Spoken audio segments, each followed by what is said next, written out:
Hi friends, ഇന്നത്തെ എൻ്റെ video ഞങ്ങളുടെ നാടും അതിന് ചുറ്റുമുള്ള ചില പ്രധാന സ്ഥലങ്ങളുമാണ്. കൂടുതലായി ഒന്നും പറയുന്നില്ല, നേരെ വീഡിയോയിലേക്ക് പോകാം.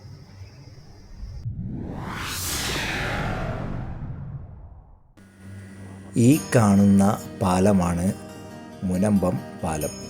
അതായത് മാലിയങ്കര, കൊട്ടുവള്ളിക്കാട്, മൂത്തകുന്നം, ചെട്ടിക്കാട് എന്നീ സ്ഥലങ്ങളെ അഴീക്കോട്, മുനമ്പം, ചെറായി ബീച്ച് എന്നീ സ്ഥലങ്ങളുമായി ബന്ധിപ്പിക്കുന്ന പാലം. മത്സ്യബന്ധനത്തിന് പേരുകേട്ടിട്ടുള്ള പ്രധാന സ്ഥലങ്ങളിലൊന്നാണ് മുനമ്പം.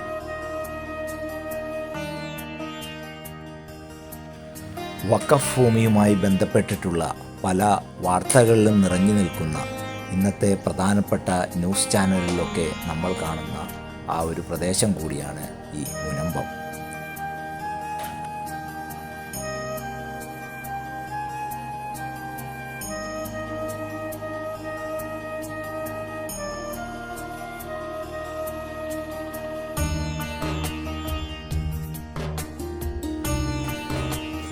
ഈ കാണുന്നതാണ് സത്താർ ഐലൻഡ് പാലം.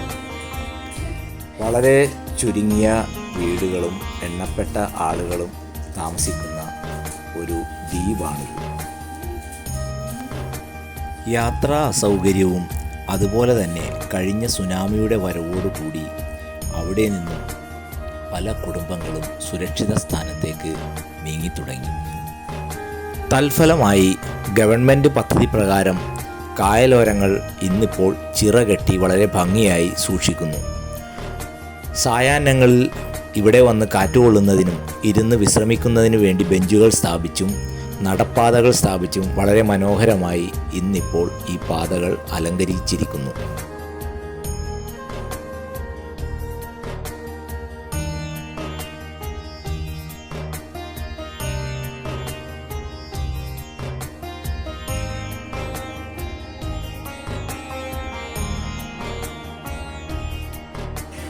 കായലിൻ്റെ പല ഭാഗങ്ങളിലും മത്സ്യകൃഷിയും മറ്റും നടത്തുന്നതായി കാണാൻ കഴിയും. അതുപോലെ തന്നെ വിനോദസഞ്ചാരത്തിൻ്റെ ഭാഗമായി ജലോത്സവങ്ങളും ഇരുട്ടൂത്തി പോലുള്ള വള്ളങ്ങൾ ചേർന്നുള്ള വള്ളംകളിയും മറ്റും ഈ കായലിൽ നടത്താറുണ്ട്.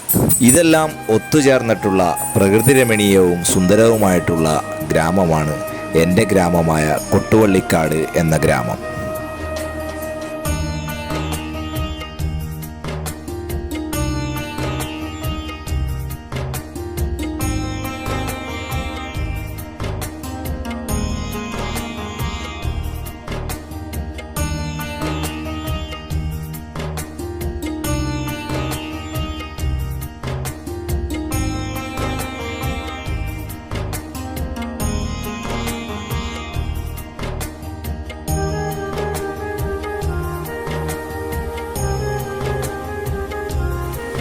കൊടുങ്ങല്ലൂർ ഭഗവതി ക്ഷേത്രം ചരിത്രത്തിലെ വ്യാവസായിക നഗരമെന്ന പേരുകേട്ട മുസിരിസ് എന്ന നഗരം കൂടിയായ കൊടുങ്ങല്ലൂരിൽ ഉള്ള പ്രധാനപ്പെട്ട ഒരു പഴയകാല വളരെ അതിപുരാതനമായ ക്ഷേത്രമാണ് കൊടുങ്ങല്ലൂർ ഭഗവതി ക്ഷേത്രം. ഇവിടുത്തെ പ്രധാന ഉത്സവമാണ് ഭരണി മഹോത്സവം.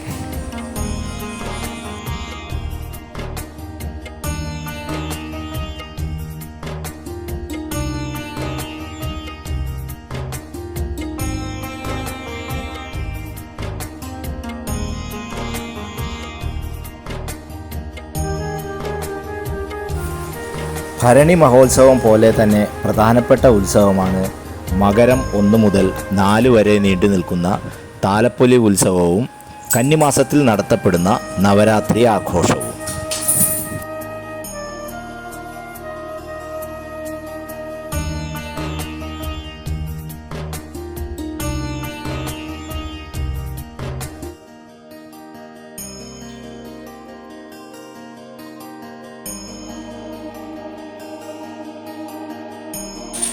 കൊടുങ്ങല്ലൂർ അമ്പലത്തിലെ ദർശനത്തിന് ശേഷം ഞങ്ങൾ പിറ്റേ ദിവസമാണ് ഗുരുവായൂർ അമ്പലത്തിലേക്ക് പോകുന്നത്. ഏകദേശം 10 മണിയോടുകൂടി രാവിലെ ഗുരുവായൂർ അമ്പലത്തിലെത്തി. പതിവ് പോലെ തന്നെ ഗുരുവായൂർ അമ്പലത്തിൽ ഇന്നും ഭക്തജനങ്ങളുടെ തിരക്ക് തന്നെയായിരുന്നു. അമ്പലത്തിൻ്റെ പരിസരത്തും മറ്റുമായി ചിത്രങ്ങൾ എടുക്കുന്നതിന് വിലക്കുള്ളതിനാൽ കൂടുതൽ ചിത്രങ്ങൾ എനിക്ക് പകർത്താൻ കഴിഞ്ഞില്ല. ഭഗവാന്റെ ദർശനം കഴിഞ്ഞതിന് ശേഷം അവിടെ നിന്നും അന്നദാനവും കഴിഞ്ഞ് ഞങ്ങൾ നേരെ ആനക്കൊട്ടിലേക്ക് പോയി.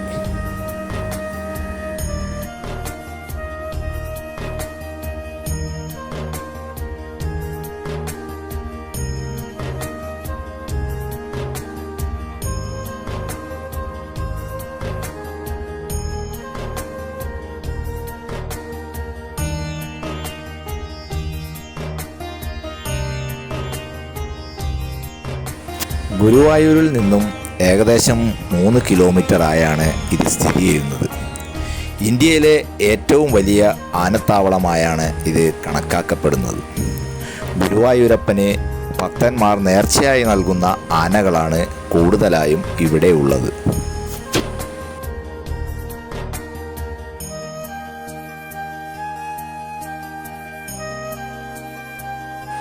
പന്ത്രണ്ട് ഏക്കറോളം വ്യാപിച്ചു കിടക്കുന്ന ഈ സ്ഥലത്ത് പണ്ട് 100ഓളം ആനകൾ ഉണ്ടായിരുന്നു. എന്നാൽ ഇന്ന് അത് ചുരുങ്ങി ഏകദേശം 40ഓളം ആനകളെ ഉള്ളൂ. രാവിലെ 9 മുതൽ 5 മണി വരെയാണ് പ്രവേശനം. ഒരാൾക്ക് 20 രൂപയാണ് ഫീസായി ഈടാക്കുന്നത്.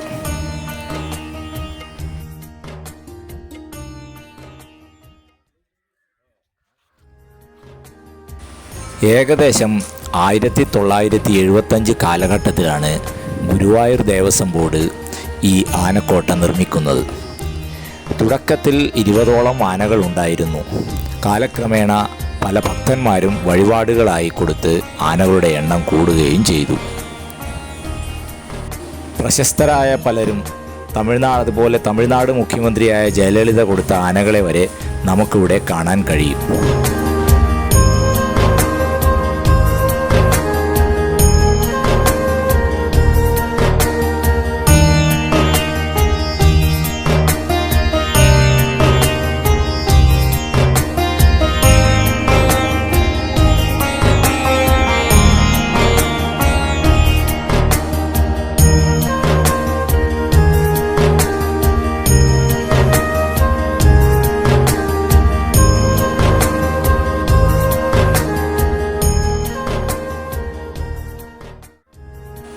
സുന്ദരവും മനോഹരവുമായുള്ള കാഴ്ചയാണ് ആനക്കോട്ട എന്ന ഈ സ്ഥലം നമുക്ക് നൽകുന്നത്.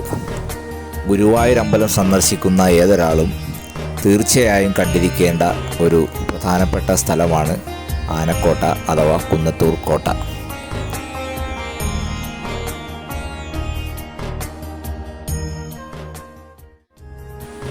അപ്പോൾ ഇത്രയൊക്കെയാണ് ഈ വ്ലോഗിൽ എനിക്ക് പറയാനുള്ളത്. മറ്റു വിശേഷങ്ങളുമായി വീണ്ടും കാണാം. Okay, by.